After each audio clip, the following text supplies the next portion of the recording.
Hey guys, what's up? It's Samantha, and today I am going to be memory keeping the week of August 31st through September 6th. We are finally in September. I feel like I'm finally catching up. At least we're into fall spreads at this point, so almost seasonally appropriate. But this kit, Boho Vibes, is from Scribble Prints Co., and I pulled in some beautiful copper foil as well as this gorgeous copper wood grain washi from Simply Gilded, which I think might be my favorite Simply Gilded washi roll. I've used it in lots and lots of spreads, so you've probably seen a video with me using this before. But without further ado, I'm going to jump into all of the books that I read this week because I finished 6 books, so I'm going to have to keep this pretty quick, pretty snappy, because otherwise I'm just going to get through like 3 books and then the video will be over and that'll be a problem.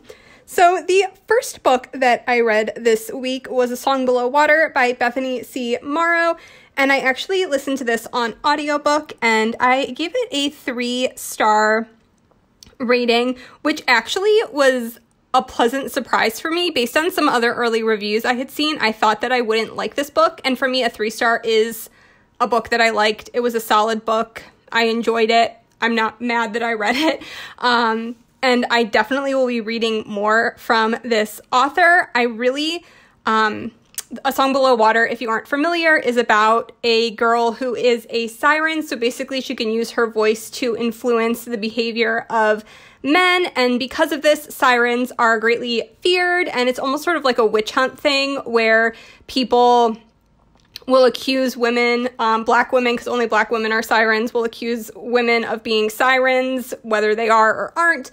And there is a big siren murder trial going on in the news, and there's like a lot of political stuff going on. It's making a lot of social commentary because this does take place in modern day Pacific Northwest. And I really loved the characters. I loved this sister, and very strong friendship relationship between the main character, Tavia, and Effie, who Effie's basically her adopted sister, and there's great female friendship, and I really enjoyed the social commentary this was trying to make about black women being silenced and not being allowed to use their voice, but I did find a lot of the mythology and fantasy elements very confusing and not smoothly integrated into the plot. There's also this side plot with a Renaissance fair that really doesn't make a lot of sense if you think about it too hard, especially because Effie has been doing this Renaissance fair. They make it sound like she's been doing it for, 6 years or something, but she's only 17, and it just doesn't really... It's, again, another one of those YA books where, a character's like, I've always done this, I've been doing this for forever, and it would have made more sense if the character was 22 and had been doing it since she was 15, but it just doesn't...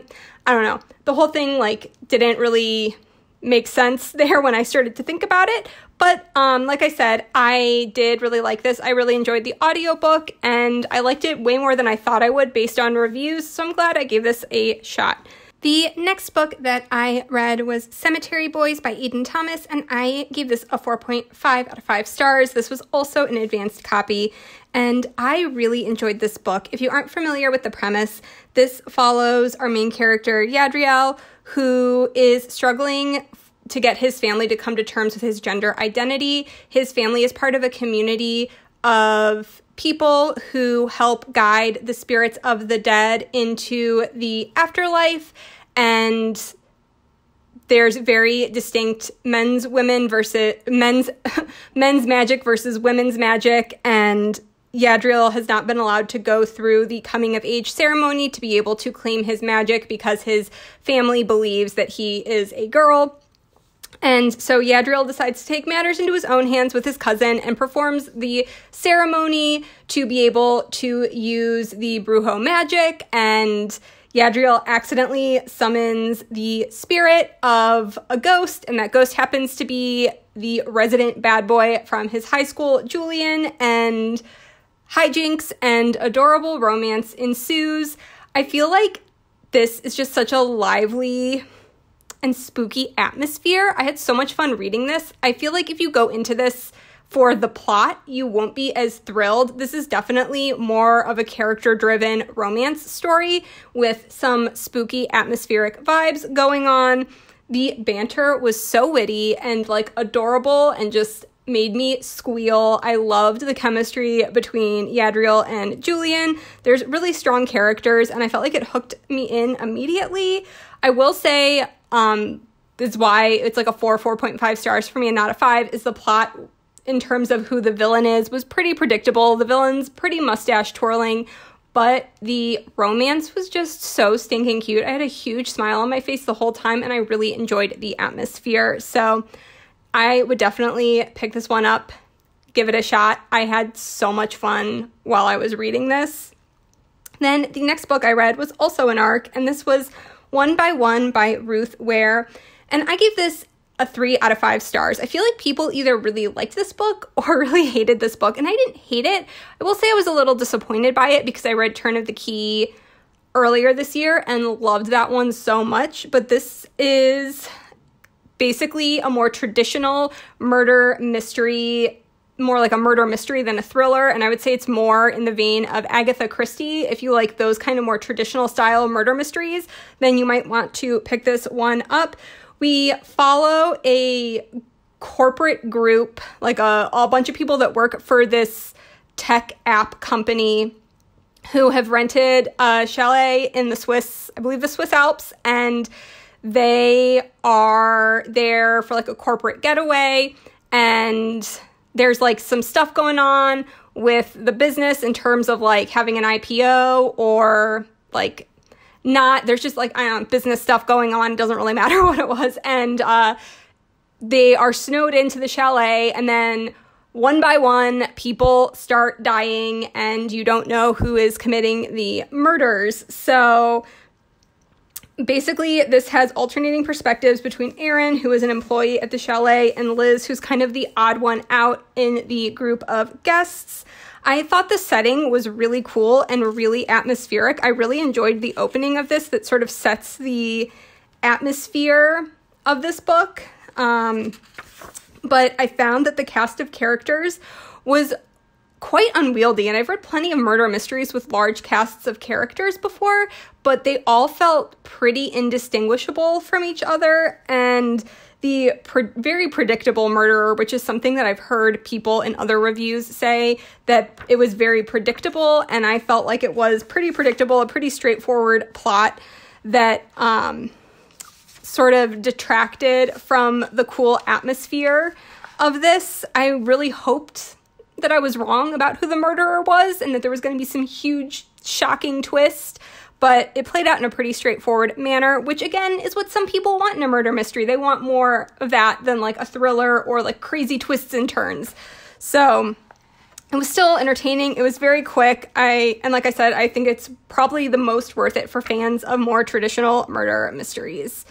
So then the next book I read was also an ARC, but I did finish the end of this in my final copy, and that is Blood and Honey by Shelby Mahurin, which probably has to be my most disappointing book of 2020.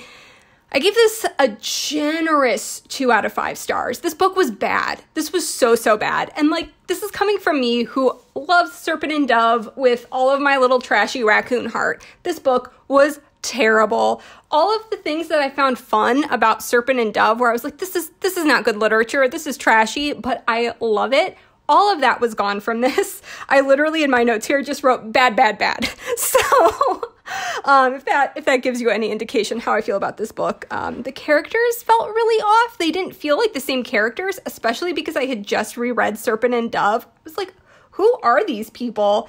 And the banter was gone. It felt at a lot of points like a bad fanfic of Serpent and Dove. I feel like maybe the first book was very heavily edited, and then this should have just stayed a duology, and this became a very unnecessary trilogy, and it feels like they just let her write whatever she wanted and no one edited it. It didn't make sense. Nothing happens. The pacing was really bad. I was so bored. And even having just read Serpent and Dove, I couldn't keep the cast of characters straight. They just keep throwing so many different characters and people at you that I could not remember who was who or why someone was important or who this person that just showed up was. And they do no recapping or no reintroduction of anything from the first book. So usually in sequels, they'll, at least like the first time a character is brought up, they'll have like a sentence or something, or they'll do like a recap in a conversation or something just to kind of remind the reader who this person is, why they're important, what happened at the end of the last book. And there's none of that in this book. So if you didn't immediately have just read Serpent and Dove, you would be completely lost. And I had just read Serpent and Dove and I was still completely lost. So this book was bad. I'm probably going to read the third book because I'm trash, but if the third book is also bad, I might get rid of my second and third book and just keep the first one and pretend that the author just stopped writing or something, because it was so bad. So, oh, and also there's like no sexiness, which is why everyone liked Serpent and Dove. It was a little edgier, it was a little sexier, it was bordering on that new adult territory. This was just, there was no sexiness between Lou and Reed, who are the main characters. It was garbage. This book was just bad. Honestly, and like reflecting, it probably is more of a 1-star book.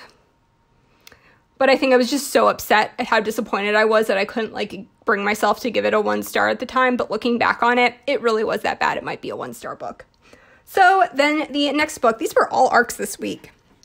The next book I read was also an arc, and that is Chlorine Sky by Mahogany L. Browne, and I give this a 4-star. This is a novel in verse. It's a coming-of-age story that follows a teenage girl who is struggling with very toxic friendships and family relationships, and she's really just learning to love herself and kind of coming into her own and accepting herself. There's a very, very strong narrative voice that makes you feel really immediately invested in the main character's struggles and problems.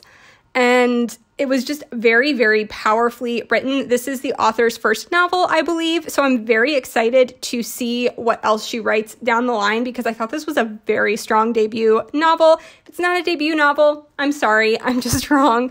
But I really enjoyed this one. I think as a librarian, this is a perfect book to recommend to fans of Jason Reynolds and, oh my gosh, I'm staring right at her book on my shelf, Elizabeth Acevedo. And, you know, especially reluctant readers, novels in verse are great to hand to reluctant readers. And there's just a lot of really relatable dialogue within the verse that I think will strongly appeal to teens. It was a good time. I'm excited to see what else comes from this author. This one comes out in January, I believe. I read this very early. So I'm glad I picked that one up. And then the final book that I finished this week was Kingdom of the Wicked by Kerri Maniscalco. And this was also an arc, and I give this a 3-star. No, don't kill me. I feel like in Goodreads land, people only give like 3, 4, and 5 stars. And so a 3-star means this was a bad book. But for me, a 3-star truly is a book that I liked. It was solid. It was good. I enjoyed it. And I feel like this was one of the book community's most hyped books of 2020. And I would say it's very highly entertaining. It's a paranormal murder mystery with a lot of romance thrown in there. The romance in this one is more like teasing and building up, and I feel like we're going to get more romance in the next book or two. So I really enjoyed reading this. I had a lot of fun reading this. I didn't think it did anything wildly new and inventive, but this follows our main character, who I can't remember anyone's names, but basically they're in Italy, they're witches, they're twin sisters. One of the sisters dies, and the other sister wants to find out who killed her, and then ends up kind of working to solve this murder mystery with one of the princes of hell, and, you know, hijinks ensue, sexy, growly glares and stuff like that happens, romance kind of sizzles, that sort of thing. I will say the historical elements of this, because it's supposed to be like a historical paranormal thing set in Italy in the 1800s, I think 1800s, 1700s, I don't even remember at this point. The historical elements weren't great. The language, attitudes, and beliefs that the characters hold are pretty much like largely modern. And, but besides that, it does have some really great, I would say more Italian inspired atmosphere, so it's just fun. There's a lot of food descriptions. I enjoy that in a book. I know that's not everyone's cup of tea, but I like some food descriptions in my book. Like I said, nothing wildly new or inventive, but I think a lot of readers will have fun with shipping the two, you know, the girl whose name I can't remember because I can never remember names, and the Prince of Hell. I can see that being a popular ship and having lots of like sexy fan art going on. The ending was also a little rushed and confusing, but I still was looking forward to reading more in this series, and I definitely will be picking up the next book in this series whenever arcs are released, or I'll get it from my library. I probably won't be buying this series, but I will definitely be continuing on in this world.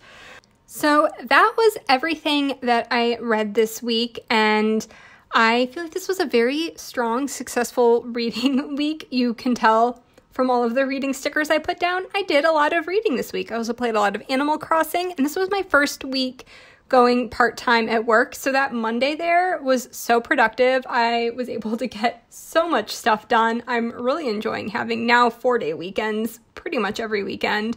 I will say it's great for the productivity, but besides that, this week on Saturday, we did see my in-laws on Saturday, because this is when cases of everything were way lower, and we were kind of mostly outside. I got to see my sister-in-law and one of my brother-in-laws, and, well, obviously my sister-in-law's husband too, so I guess 2 of my brother-in-laws and my nephew, so I got to get some baby snugs, which was great, because I hadn't seen him since his baptism, I think, which is wild, but it was a good time. I was still having some lupus flare stuff going on, especially that Saturday afternoon from being in the sun, because I am very photosensitive now, which I was not in the past, and I spike a fever pretty much anytime I'm in the sun for more than 15 minutes now, which like real fun, real joy. But I came home and crashed on Saturday, and after, hanging out, and it was all good. So this is the finished spread, guys, and I just absolutely love, cannot describe to you how much I love how this turned out. I love copper foil, and I love how well the copper foil matched the spread. I love these colors. I'm glad that I am now getting to memory keep fall spreads, since I've been doing summer spreads while it's been cold outside, which has been very strange. But just look at that shine. Look at that shine. It's perfect. So thank you guys so much for watching and for hanging in with me while I get through back planning all of these spreads from this year. So thanks for watching, and I'll talk to you in my next one. Bye, guys.